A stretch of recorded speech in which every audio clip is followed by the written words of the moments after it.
माध्यम सर्वप्रथमे महाप्रभु श्री जगन्नाथ पाखरे आम समस्त तरफ देशर लोकप्रिय जननेता माननीय प्रधानमंत्री नरेंद्र मोदी तरफ भक्तिपूर्ण कृतज्ञता ज्ञापन करुच्ची दल तरफ कृतज्ञता ज्ञापन करुच्ची ओडिशार सबू कार्यकर्ता मान तरफ कृतज्ञता ज्ञापन करुच्ची। ओडिशा रे आज एक नुआ इतिहास लेखागला। एक ओडिशा भलिया राज्य वर्तमान सुधा जहाँ सूचना अच्छी 19टी लोकसभा आसन रे भारतीय जनता पार्टी एक निर्णायक भोट को लेकिन विजय आशीर्वाद प्राप्त करने जाऊँगी। आउ गोटे सीट रे भी विजयर संभावना को एड़ाई जाई न पारे। ता सह आमर समस्त राष्ट्रीय नेतृत्व माननीय प्रधानमंत्री को आरंभ करिकी केंद्रीय सभापति केंद्रीय गृहमंत्री रक्षा मंत्री राज्यर सभापति समस्त नेतृमंडली ओडिशा रे एथर पूर्ण बहुमत सरकार पाई निवेदन करथिले। अनेक दशंधि धरिकी कांग्रेस को सेवा करिवार अवसर मिलिथिला। विगत 24 वर्ष धरिकी बिजू जनता दल को सेवा करिवार अवसर मिली आसीथिला। ओडिशा को विकसित भारत रे 21 शताब्दी एक अग्रणी अंचल भावे गढ़ी तोलिबा पाई थरे भारतीय जनता पार्टी को सेवा करिवार अवसर दिया जाऊ ए प्रकार निवेदन स्वयं माननीय प्रधानमंत्री श्री नरेंद्र मोदी ओडिशार भोटर भाई भौणी मान आगे निवेदन करथिले।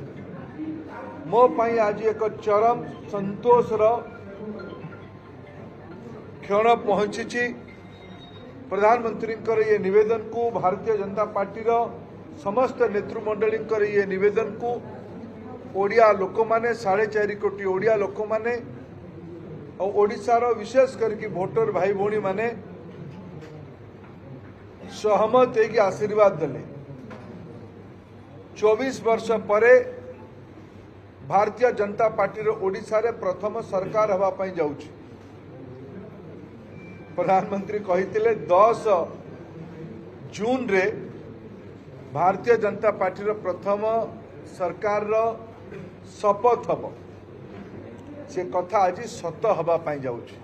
ये महाप्रभु जगन्नाथ का आशीर्वाद बिना माँ समलेश्वरी का आशीर्वाद बिना महाप्रभु बलदेव जी का आशीर्वाद बिना माँ तारा तारिणी माँ उग्र तारांकर बिना आशीर्वाद रे माँ मंगला माँ बिरजा का आशीर्वाद बल बिना रे एटा संभव ही न था।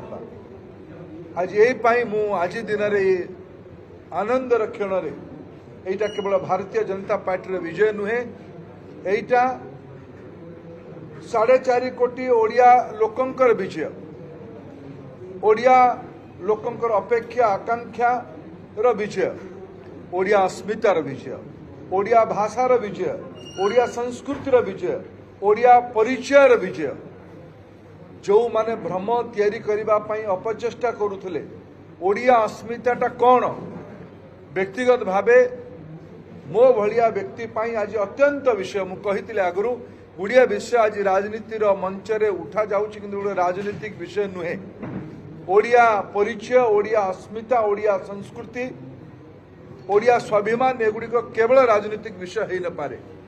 आज ओडिया लोक माने या को भरपूर आशीर्वाद कले।